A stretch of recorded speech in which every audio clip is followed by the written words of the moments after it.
Central Minnesota Sports Hub. It's the Morning Sports Desk, presented by Wadena's Pizza Ranch and FunZone Arcade. Available on Apple Podcasts, Spotify, or wherever you get your podcasts, and streaming on YouTube.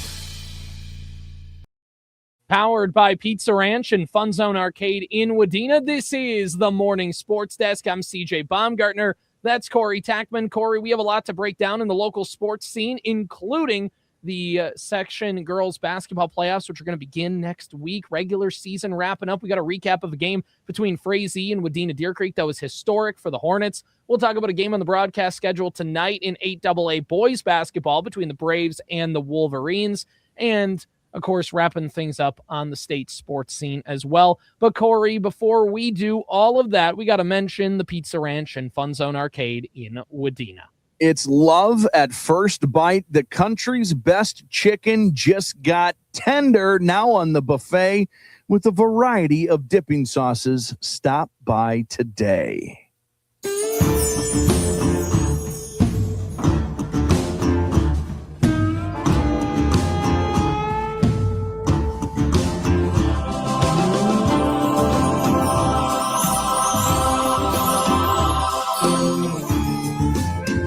Hey, what's up with that guy? The chicken tenders, man. Hey, buddy. Make sure you get that honey mustard dipping sauce. You'll love it. I'm already in love. He's on the buffet at the Pizza Ranch and FunZone Arcade in beautiful downtown Wadena. Chicken tenders sounds so good, so I'm all in. I'm all in love, man, is a line I relate with. Chicken tenders, man. What more do you need? You need nothing more. I need nothing more. Nothing more. Corey, there was a lot of scoring last night in this matchup between Wadena-Deer Creek and Frazee. At halftime, we had a really good battle with both these squads. Frazee jumps out of the gun, of course, being led by Jayden Sonnenberg, who is, of course, the University of North Dakota commit. Mm-hmm. And she showed why. I think within the first 9 minutes of the game, she racked up 20 points. Nice. She jumped out and scored, whether it was putting her head down and getting to the rim, whether it was shooting from outside. She was able to have it all working. And then Wadena-Deer Creek slowed her down a little bit. Jada Dykoff was able to have a nice half of her own, had a few threes, finished the half with 17 points. And then we got to halftime. Wadena-Deer Creek was down by as much as 17 points, closed the gap to a 6-point halftime deficit. And at halftime, Sonnenberg had 23 points. Dykoff had 17. There's a 6-point difference in their scoring, a 6-point difference on the scoreboard. And I was like, if you're Wadena-Deer Creek, you don't like that you've given up that much to Sonnenberg, but you also know that Jada has gotten you close to where you're kind of in the game still with the chance. And then in the second half, Wadena-Deer Creek jumped out to a 4-0 run to start the second half within 2, and you're thinking, hey, we got a game. And then Jayden Sonnenberg said, not on my regular season finale, and she went off. Corey, on the free throw line, Frazee went 10 of 13 from the stripe. And by Frazee, I mean the Frazee Jayden Sonnenberg. She was the only Frazee Hornet that made it to the free throw line last night, made 10 of 13 on the stripe, and also was able to get about 5 threes from long range, had it working, was able to get that going, and ended up finishing the night, Corey, with 43 points, which was a Frazee Hornet record. Oh, no kidding. That's cool. Exactly. A Frazee Hornet record. The Hornets go on to win by a score of 86-59, outscoring the Wolverines in the second half 41-20. Again, mainly led by Jayden Sonnenberg, but also had some good contributions from Bryn Larson, who chipped in 18. That kind of gets lost in all this. Chipped in 18. That's not a chip in, CJ. That's a heck of an effort. That's down the fairway, 18.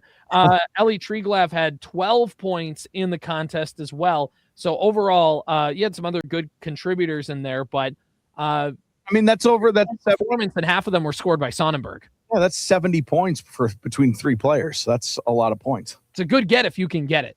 But this was the cherry on top, Corey. This was the final bucket that Sonnenberg had on the night. And I want to show you just how ridiculous this play is. So I'm going to pull it up on our screen. This is from the Hubbard Radio-Wadena YouTube page. So we had the game streamed on our YouTube page last night. And I just kind of want to show you how this play looks. So you can see dribbling to the corner. Sonnenberg gets it down low, and she just behind the back just throws it up off the glass, and she's able to hit it, and it goes in. It's like how a reverse layup would look if it was actually a reverse layup. That's just a backwards toss. She just, whoop. Wow. In. Yeah, look at everybody go ballistic. Like, holy crap, I can't believe she made that. But of course she made it because she's Jayden Sonnenberg. And that was to set the single game record.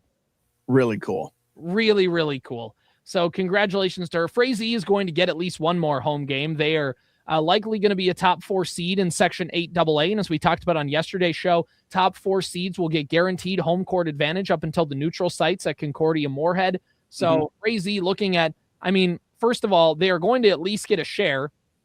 I believe Perham girls won last night, so I believe they are Heart of Lakes Conference champions with the Perham Yellow Jackets. So congratulations to the Hornets and the Yellow Jackets on that girls basketball HOL title. And the Hornets are going to roll. They have a 21-win season, their highest scoring output since they scored. I think they scored 90-plus points against Park Rapids area on December 6th, and since then, they cracked the 80s mark only one other time, and that was last night. Yeah, I know that when they played Perm last, they got like crazy hot from the out. They shot the ball really well, and obviously, you heard it, right? They had 3 players combined for 70 points, which is enough.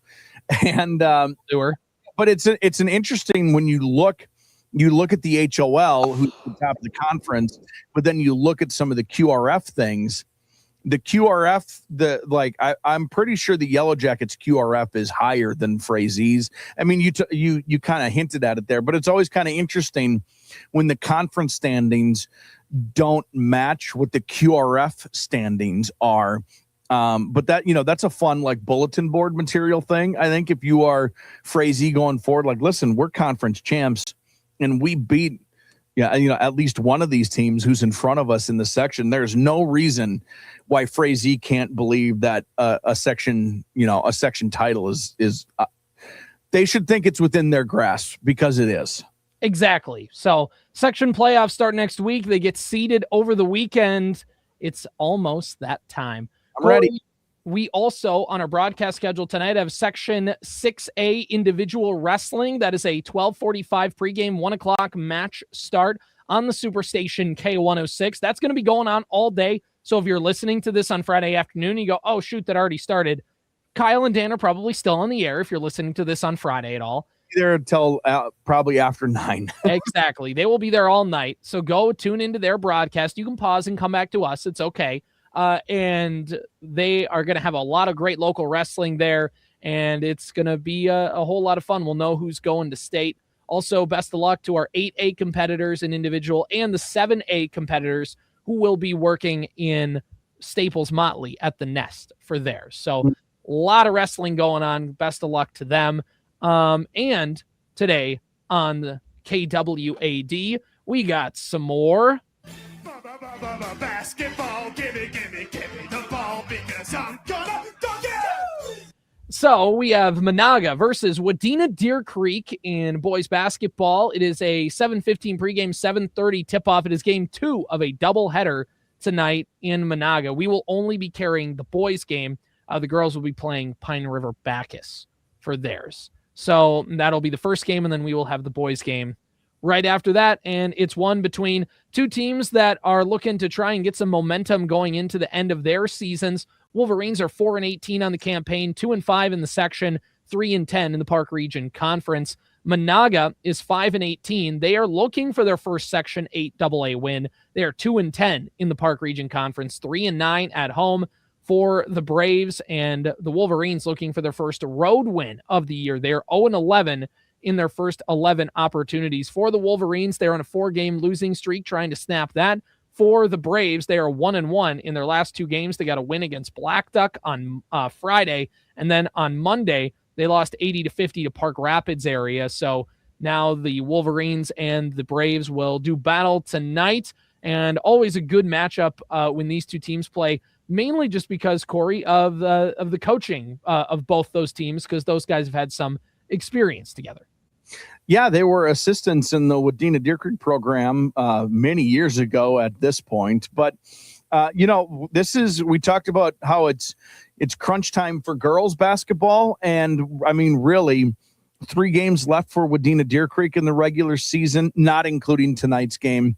2 games left for Menahga as they prepare for the postseason tournament. Like, this is like you said, like, we got to be playing our best basketball. We got to be ramping up towards what this postseason is going to bring. It's not far away. So I really do suspect like this game to be like physical when it comes to that sort of competitive. Like I think both teams are forgive the cliche. Like both teams are going to really want this W on their record.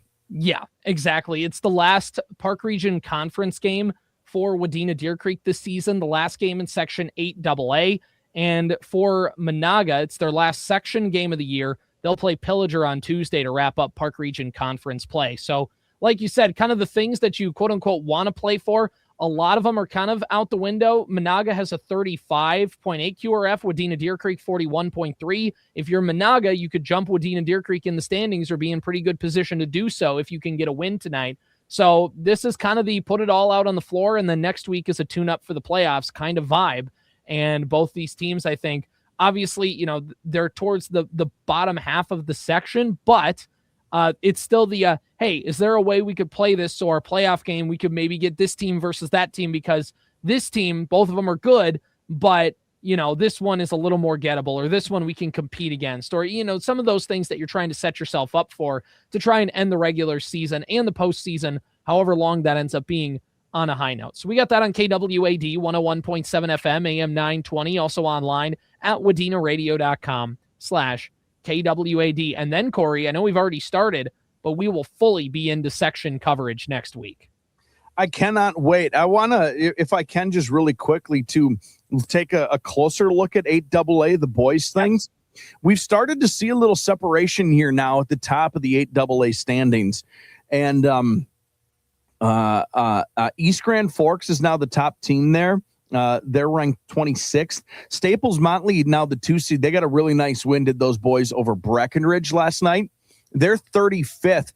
And it was not that long ago where East Grand Forks, Staples Motley, DGF, and Osakis were all ranked, like, let's say between like 40th and 50th, right?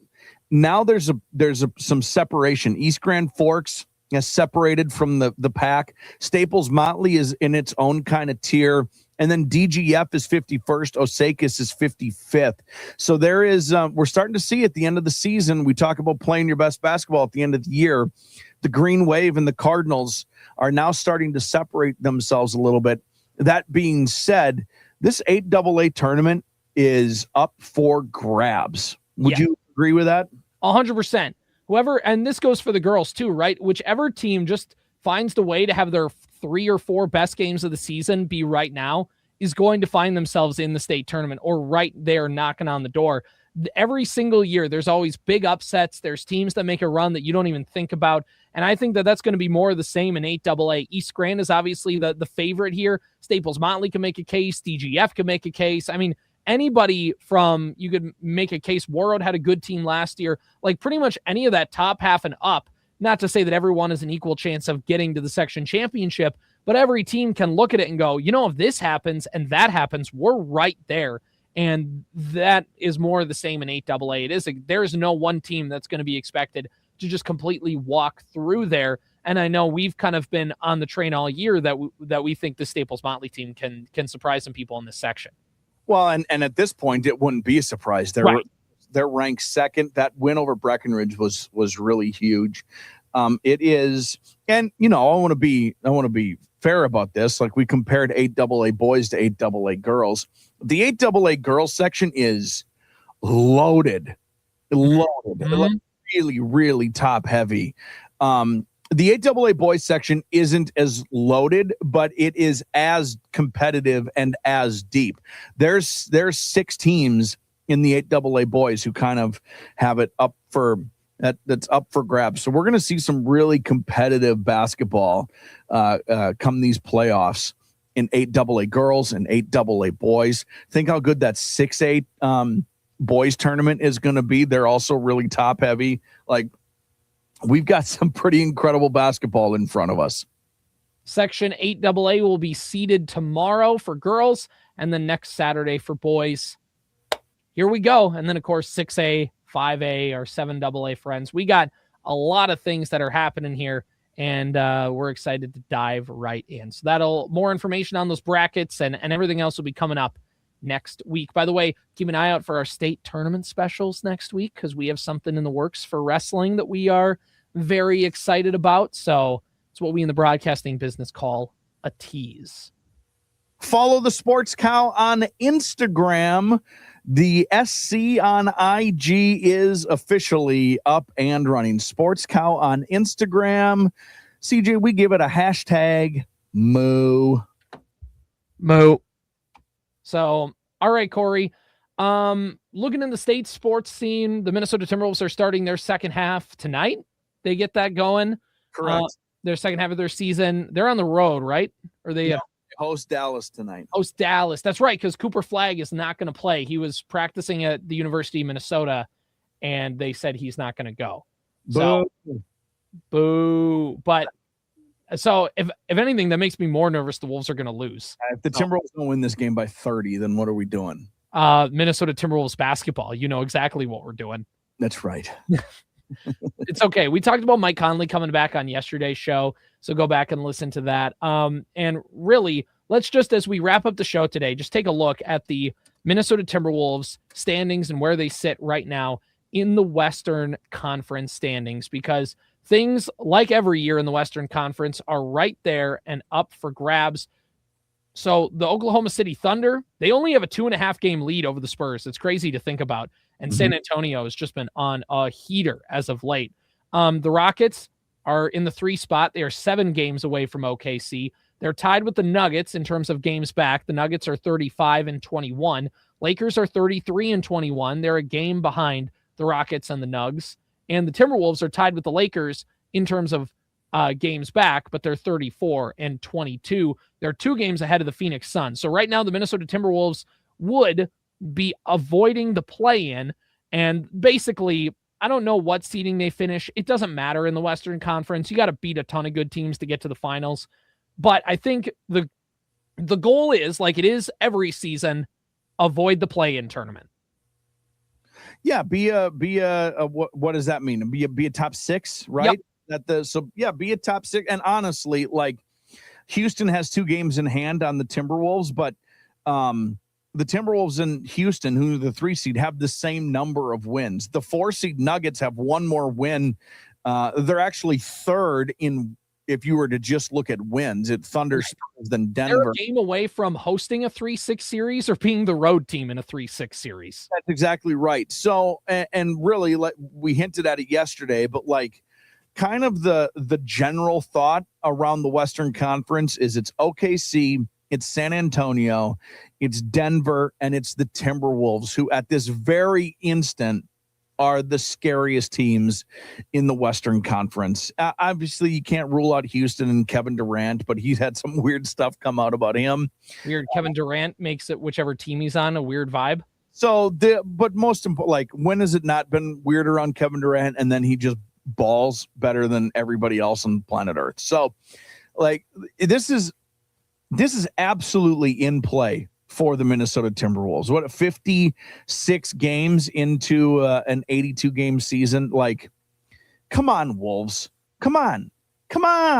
I just need you to lock in, Wolves. Can you lock in? You got a month and a half before the playoffs. The problem is they are as good or better than anyone when they lock in, and they are and can lose to anyone when they're not locked in. And it's funny how it all starts with their best player, and he'll acknowledge it and then still won't figure it out. And just won't lock in at times. Right. So, yeah, I mean, I go back and forth on Ant so many times. Not like if I like him or don't like him. We all love Ant. That's besides the point. Yeah. Immensely. But like, I saw a podcast interview with Luka Garza. And it was Luka Garza and Derek White. Yeah, on Derek White's podcast. Yeah, I saw that. They were like, when we figured out that Ant is just like all he's doing is working out and getting better, and he's Asking at the gym questions. Yeah. constant. Like, it's the middle of the night. Where's Ant? If he's not, impregnating another person, he's at the gym working out. They didn't say that. I said that. I should be clear about this. He's at two places: somebody else's house or at the gym working out. And that was like it was just like to hear them say that, to be like, oh my God, we have to up our game because our best player is doing it. We better also. Right. Those are the exact stories you like to hear about your team's best player. Exactly. So I'm excited for the Timberwolves, and I'm cautiously optimistic about this season. Cautiously optimistic is the right way. This team always does find a way to lock in towards the end of the year, and that's the hope again. I do really like, and I can never remember how you fully pronounce his name. Who's the guy they got at the trade deadline? Ayo Dosunmu. Yes. The more, and I was told this going in from Bulls fans, like on Twitter, like, you'll like this guy. People who follow the trade deadline and like were paying attention to the names were like, Wolves fans will love this guy. And the more clips I see of him, the more I see him play, I love this guy. He's like a little better version. Forgive me, Timberwolves fans. He's a better version of Nickeil Alexander-Walker. Yes. And he looks a little like Bones Highland. And we love Bones. So this is, he's a really nice fit for the Wolves. He's a really nice fit, and he's like pace and he's tempo. Like, you hear him talk. First of all, he's just got like good attitude. He talked about like being blessed to be in a playoff race and whatever. So you appreciate that. But also, he's a guy that's, when there's times where it's like, not that everybody's going to listen to him because he's the newbie, and not that he needs to come in and start pointing fingers, but like, there is like that, oh, I see him doing it. This guy came in here and he's doing it. I better do it. And it just makes them one player deeper. If you essentially replace Rob Dillingham with him, depth was a problem. And Corey, Terrence Shannon Jr. has been fully cleared. So they're one more player deeper now. Yes, exactly. No, I think they're in a really nice spot. They still need things to go their way a little bit here. They're not as good as OKC, just generally speaking, right? And I don't know that anybody thinks they're necessarily better than a healthy Denver, but are you going to get a healthy Denver? The thing that they're better than San Antonio is Minnesota's been through the ringer a few times now, and this iteration of the Spurs has never gone through it. And their coach hasn't. And much as I like to think that's an overstated thing when I'm talking about my own team, like, I remember thinking, like, why does that matter? If you're good at basketball, you're good at basketball. It shouldn't matter. It absolutely matters, I guess, would be the best way to put, like, that you're not going to phase these Timberwolves in a long series. You're just not going to. They've been through it. They know that, like, okay, we lost that game, but we don't need to panic. Or we won that game, but we know that we got to turn right back around and play them again. It's what, like, Houston last year was this young up and coming team, and everybody was talking about them, and they get upset by a Warriors team that was good but not special. But they just had been through it before. You're right. Made enough plays to win, and then the Wolves got lucky that Steph hurt his ankle, and then they basically just coasted to the Western Conference Finals. But then Houston now this year is a brand new team. Now it's KD who's been through battles and knows how to do it. But coach who's been through it and all that. But it's a different iteration of that team. They haven't gone through it together. And we mentioned San Antonio hasn't gone through it together. Healthy Jamal Murray and healthy Nikola Jokic is terrifying. That should be, everyone should be terrified of that team. But the Timberwolves aren't. Mm-hmm. Timberwolves ever been afraid of Denver? Never. And in instances where they should have been, they weren't. So Gobert was pulling up for a fadeaway long perimeter too, and it somehow bounced in. I knew the moment that happened, I was like, oh, we're winning. Yes, of course. It was. You don't lose the game when that happens. So the Timberwolves are in a really great spot, man. And this is going to be an important final, 25-ish games? Yep. Between 25 and 30. Yeah, that sounds about right. So basically what Corey's saying is, Morning Sports Desk, powered by Pizza Ranch and FunZone Arcade in Wadena.